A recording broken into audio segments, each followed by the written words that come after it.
Bonjour à tous. Aujourd'hui, on va parler de l'adressage réseau. L'objectif de cette vidéo est de partager les connaissances avec tout le monde qui désire emprunter la carrière de maintenance réseau.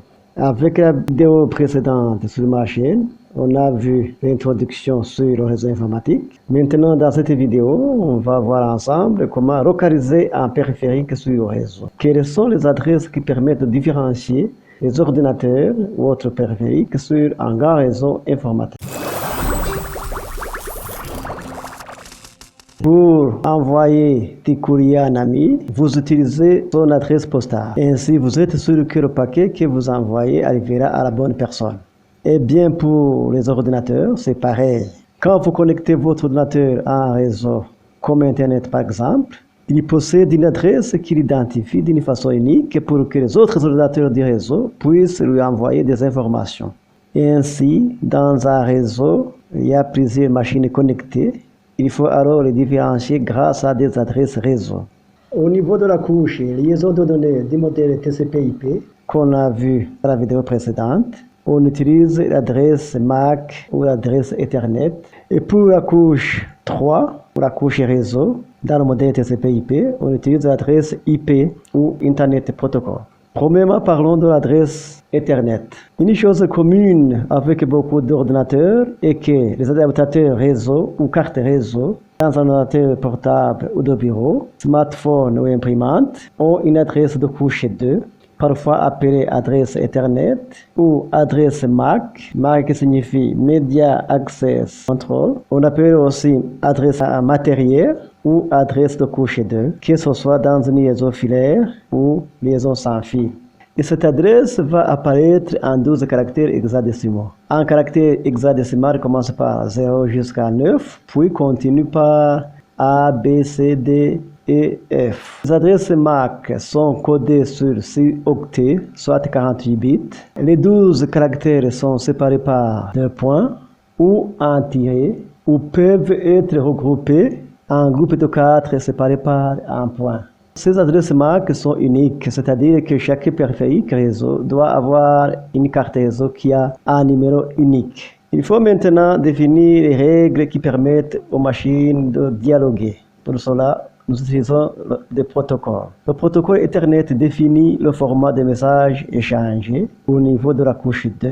Le message de base utilisé par Ethernet est la trame. La trame est composée d'une en-tête et d'une charge utile contenant les informations à transmettre. L'en-tête Ethernet contient les informations nécessaires au bon fonctionnement de la couche 2 qui pourront permettre la transmission des informations. En se limitant aux informations qui nous intéressent, nous disons que la trame est composée d'une en-tête contenant les informations de protocole Ethernet et d'un payload contenant les informations à transporter. La en-tête à son tour est composée de l'adresse MAC source, adresse MAC de destination et protocole de la couche supérieure. La couche supérieure, c'est la couche réseau. Prenons l'exemple d'une machine A qui veut envoyer le message bonjour à une machine B située sur le même réseau. Il lui suffit de connaître l'adresse MAC de B pour lui envoyer le message. Ainsi, quand B reçoit le message et voit que c'est son adresse MAC qui est en destination, il lit donc le reste des informations. Il s'agit des informations de couche supérieure.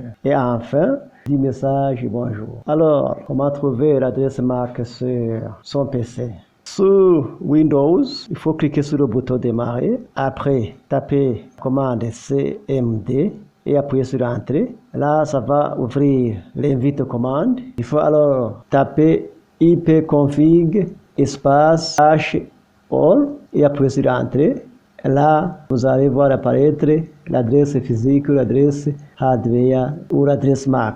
Sur Linux, il faut taper ifconfig espace -a, rechercher eto et enfin localiser maintenant le champ hardware adresse. Sur Macintosh, cliquez sur le menu Apple, puis cliquez sur Préférences système.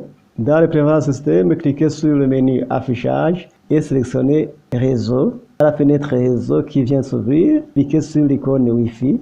Cliquez maintenant sur Avancer ou Advanced en bas à droite. Dans le menu supérieur, cliquez sur Hardware et cherchez le champ Adresse MAC. Dans le menu d'exploitation iOS pour les téléphones, ouvrez l'application Paramètres, appuyez sur l'option générale dans les paramètres. Maintenant, appuyez sur l'option à propos, localiser Wi-Fi et la valeur contre ce champ et votre adresse MAC. Dans Android, ouvrez l'application paramètres, sélectionnez l'option sans fil et réseau, sélectionnez paramètres Wi-Fi, sélectionnez avancé et localisez l'adresse MAC. Qu'est-ce qui se passe quand il faut faire communiquer deux machines appartenant à des réseaux différents? La couche réseau a pour rôle d'acheminer les informations d'un réseau à un autre, ce qu'on appelle le routage. Les réseaux sont donc reliés par les routeurs et ces routeurs vont recevoir les paquets sur un réseau et les renvoyer sur l'autre. Ils ont donc une connexion sur chaque réseau. Quelles adresses pour la couche 3? Chaque machine sur le réseau est identifiée par une adresse IP ou est unique. IP qui signifie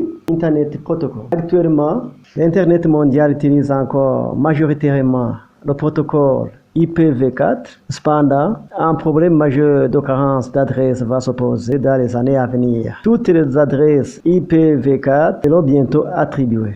Un nouveau protocole IP version 6 a commencé à être déployé pour remédier à ce problème. Actuellement, on a deux versions, IPv4 et IPv6. Les adresses IPv4 sont en fait des nombres binaires de 32 bits composés de deux sous-adresses. L'une identifie le réseau et l'autre son hôte, avec une frontière imaginaire séparant les deux.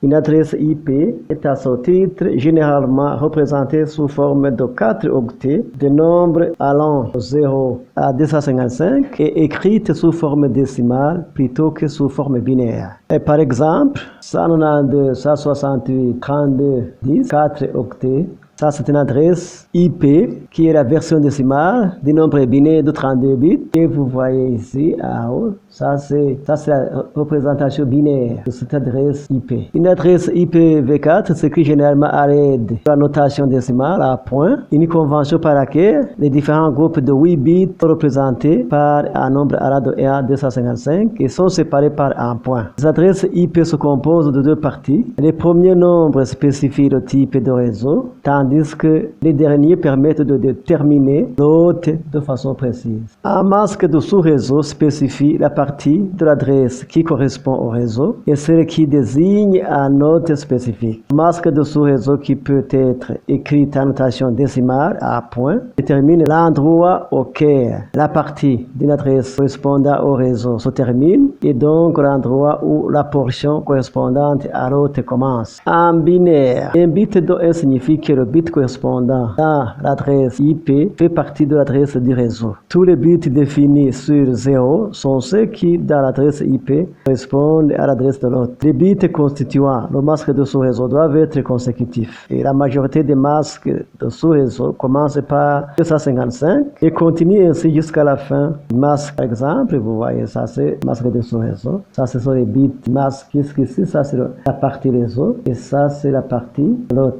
Avant que les masques de sous-réseau variables ne permettent pas la configuration de réseau de toute taille, l'espace d'adressage IPv4 était divisé en 5 classes. Dans un réseau de classe A, les 8 premiers bits, c'est-à-dire les décimales qui précèdent le premier point, désignent la partie réseau de l'adresse, l'autre partie de l'adresse permettant pour sa part d'identifier l'autre. Il peut y avoir au total 128 réseaux de classe A. Le premier octet commence par 1 jusqu'à 126 et commence par le bit 0. Le masque est écrit par 8 ou 255.0.0.0. Dans un réseau de classe B, les 16 premiers bits constituent la partie réseau de l'adresse. En notation décimale à point, les adresses allant de 128.0.0.0 à 191.255.0.0 correspondent à des réseaux de classe B.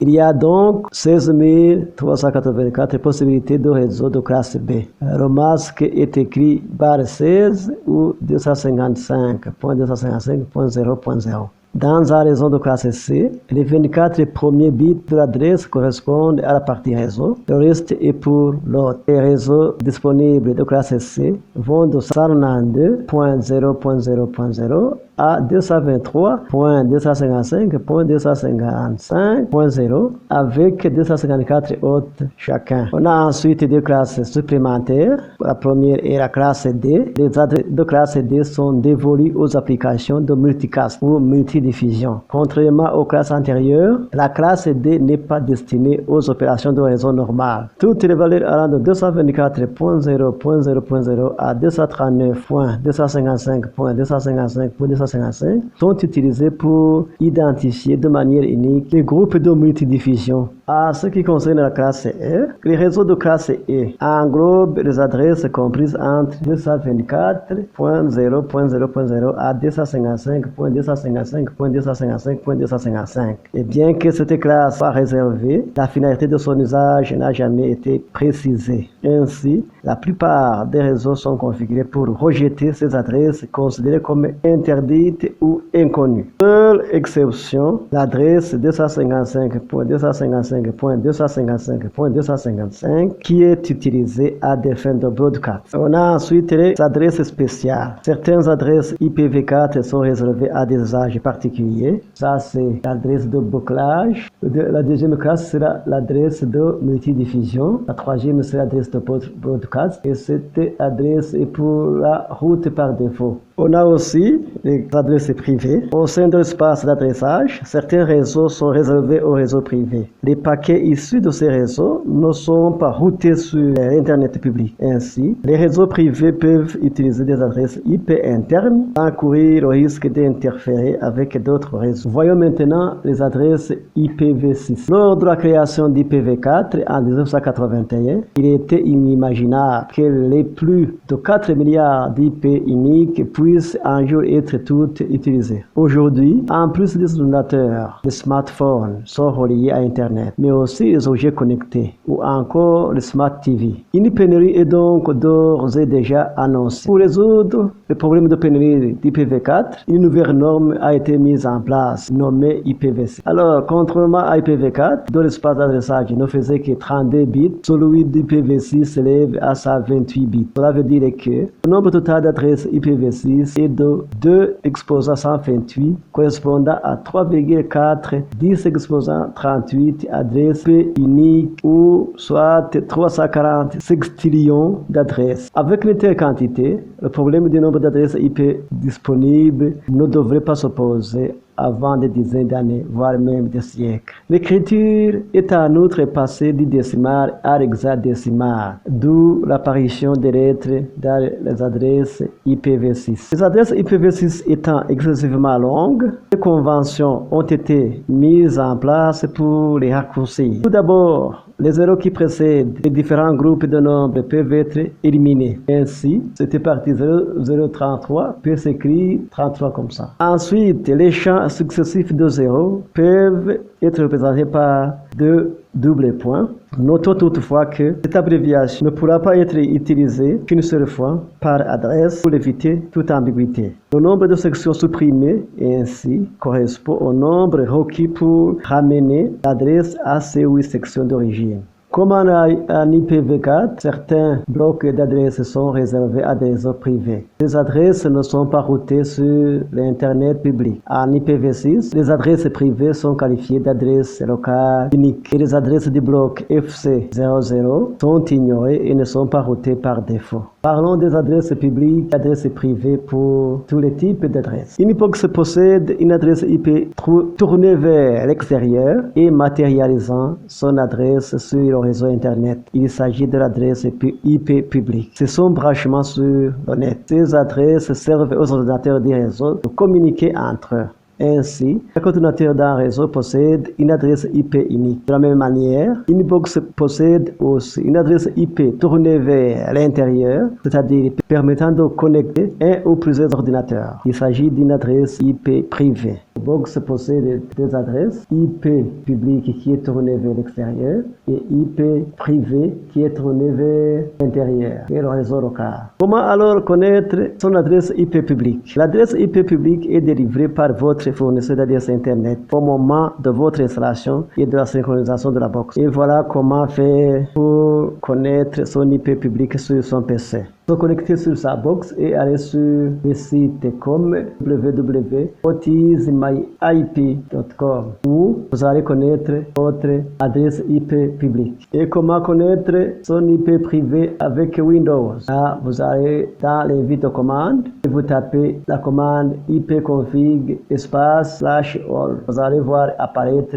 les informations après la commande ipconfig all. Et comment on peut configurer l'adresse IPv4? Allez dans propriété de la carte réseau, sélectionnez Internet version 4, allez cliquez sur les propriétés et c'est là que nous pourrions configurer ou modifier statiquement les informations d'IPv4 pour la carte réseau. De plus, nous pourrions accéder à l'invite de commande et saisir ipconfig pour vérifier quelle est notre IP et masque ainsi que la parcelle par défaut. C'est la fin de cette vidéo. Je vous invite à faire des commentaires constructifs, à vous abonner pour plus de nouvelles notifications et à liker nos vidéos pour nous encourager. Je vous remercie.